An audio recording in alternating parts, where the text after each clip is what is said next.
production. And who did the choreography for you guys back then? Because, you know, we see like a lot of the older groups, Temptations, they stepped and everything, and they had like the sharp turns and all this movement, but you guys were just smooth, you know what I mean? You were just like so smooth. I mean, you were like the smoothest, coolest group. You didn't do a lot of the twists and turns and on the floor, but you were just cool. So who did that? Well, that was kind of like my job, but we did it together. You know, I didn't think of everything that we did, but I was kind of like, you know, I fashioned things after everybody had an idea. You know, I wouldn't say that I came up with everything, but I fashioned everything, kind of like, you know, how we're gonna do it, and you know, rehearse the band, and you know, that was my job. Okay. So that's why that's how I'm looking back. I say, well, this is how I can do it over and over again. I find somebody to, you know, to actually do exactly what that person did, you know, and so people will look up and say, well, damn, that's the old Delfonics or whatever. Right. So you got to constantly find someone who's qualified and able to reproduce what was successful, you know. Right. This is what I'm, you know, that's what I'm about, you know, man. Just, you know, give them what they're used to. Okay.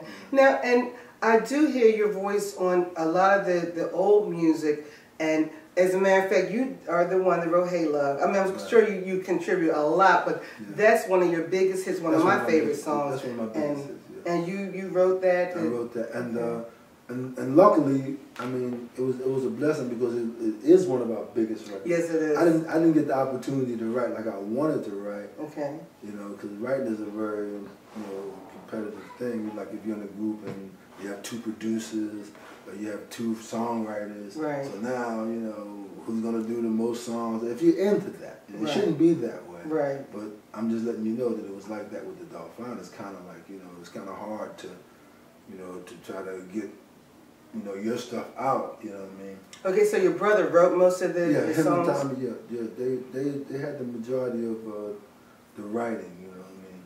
But what I did, I had a guy named Carl Macmillan. Okay.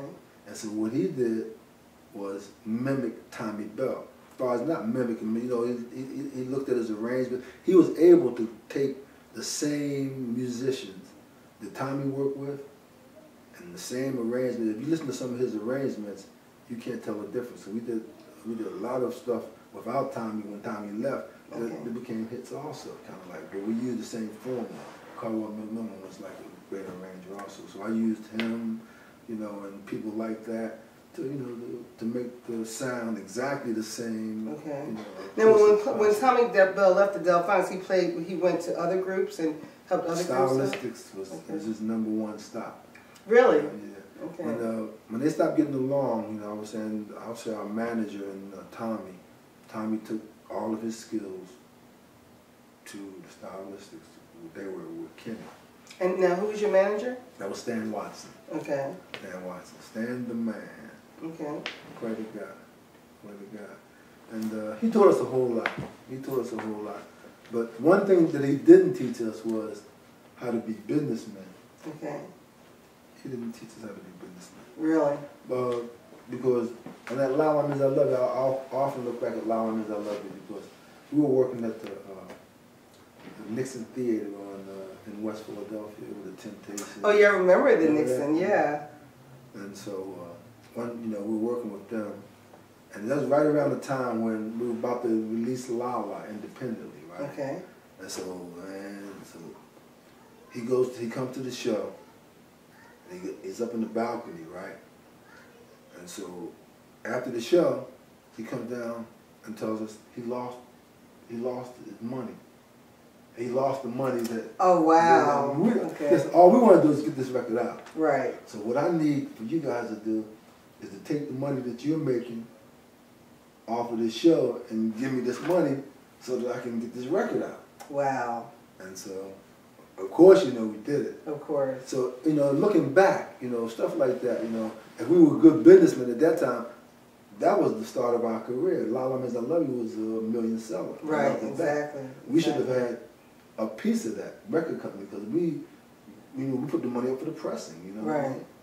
But, stuff like that, you look back, and you say, well, what did we do wrong and what could have happened, You know? And I think that we have all done that in our lives. Coulda, woulda, shoulda. I mean, there's so many things that I wish I had done last year differently. Exactly. So I can understand that. Yeah, exactly. So, and you know what? We're going to wrap this interview down, and I just can't thank you enough for being on my show and doing this interview.